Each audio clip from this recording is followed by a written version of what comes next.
રાજ્યમાં સ્થાનિક સ્વરાજની ચૂંટણી માટે ગતરોજ શાંતિપૂર્ણ માહોલમાં યોજાયું મતદાન. 15 મહાનગરપાલિકામાં 49.02% મતદાન, તો 84 નગરપાલિકામાં 59.50% મતદાન, જ્યારે 34 જિલ્લા પંચાયતોમાં 61.69% અને તાલુકા પંચાયતમાં 62.38% થયું મતદાન.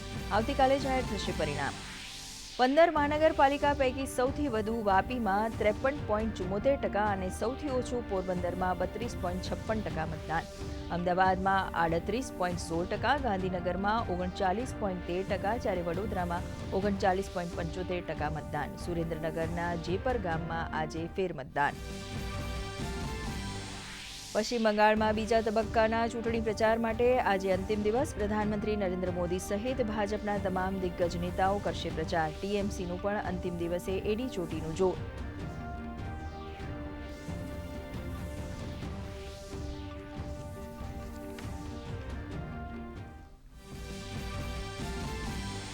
પ્રધાનમંત્રી નરેન્દ્ર મોદી આજથી 2 દિવસ સિક્કિમના પ્રવાસે. રાજ્યના સ્વર્ણ જયંતિ સમારંભમાં રહેશે ઉપસ્થિત. 4,000 કરોડની પરિયોજનાઓની આપશે ભેટ.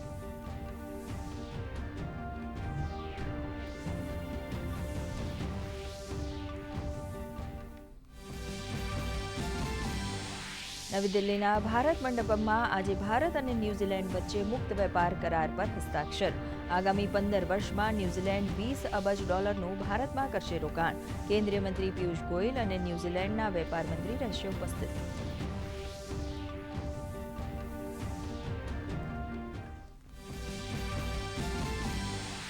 ઈરાનના વિદેશ મંત્રી અબ્બાસ અરાકચી આજે રશિયાના પ્રવાસે. અમેરિકાના રાષ્ટ્રપતિ ડોનાલ્ડ ટ્રમ્પે ઈરાનને વાતચીત માટે કરી ઓફર. ટ્રમ્પ અને સ્ટારમરે હોર્મુઝમાં અવરજવર પર કરી ચર્ચા.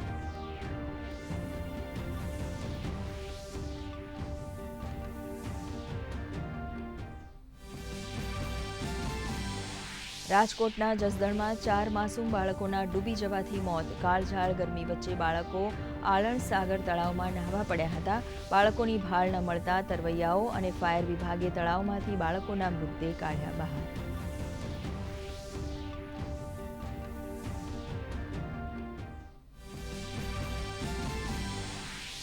રાજ્યમાં કાળઝાળ ગરમીનો પ્રકોપ. ગતરોજ 13 જિલ્લાનું તાપમાન 40 ડિગ્રીને પાર. સૌરાષ્ટ્ર, કચ્છ, દીવ, દાદરા નગર હવેલી અને દમણમાં હીટવેવની આગાહી. અમદાવાદમાં ગરમીનું ઓરેન્જ એલર્ટ.